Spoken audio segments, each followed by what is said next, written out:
Okay, so I want to revisit the definition of power because I've realized recently that ability is a pseudonym for power. In the past, I've said that the definition of power is the ability to affect change, but you could just use the word ability.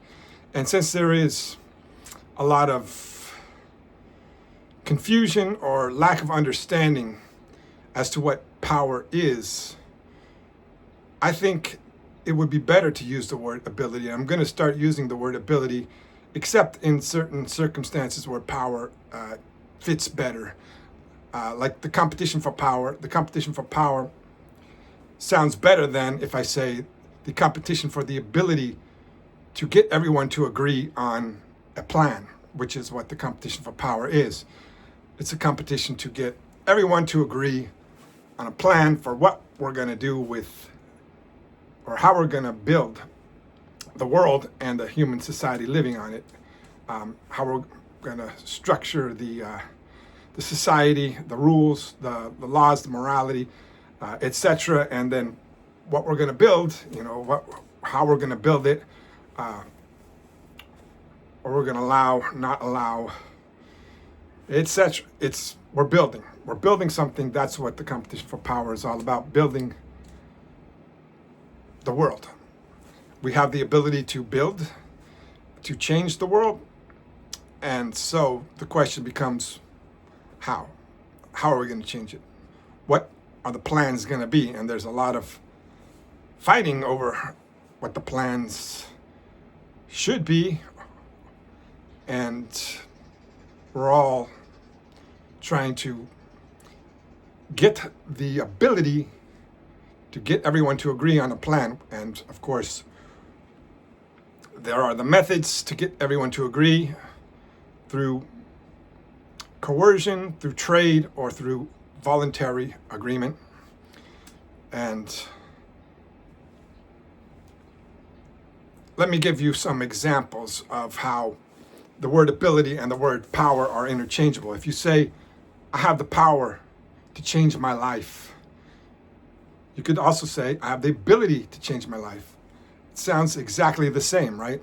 You say, I have the power to move a boulder, or have the power to take someone's life. I have the ability to take someone's life. I have the ability to move a boulder.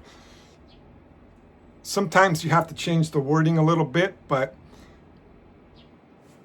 ability, that's what power is, ability. And as I've said before, there are different types of power, and that could apply to ability. There are different types of abilities. You have the ability to do some things, and you don't have the ability to other things. You have the ability to travel. You have the ability to move objects. You have the ability to get someone to agree sometimes.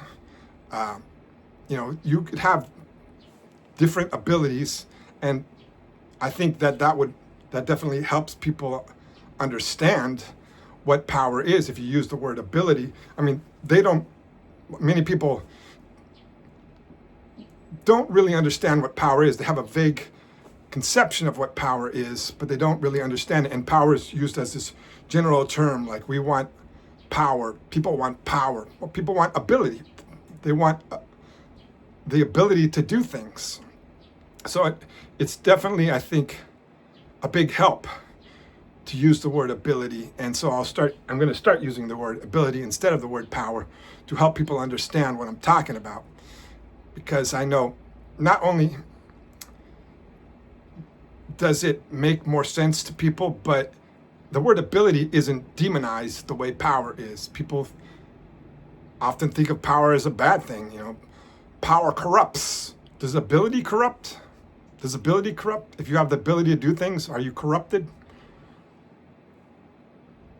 Maybe you would do bad things, but that's corruption things for something for another video. Anyways, power is ability. So I'm going to start using the word ability instead of the word power.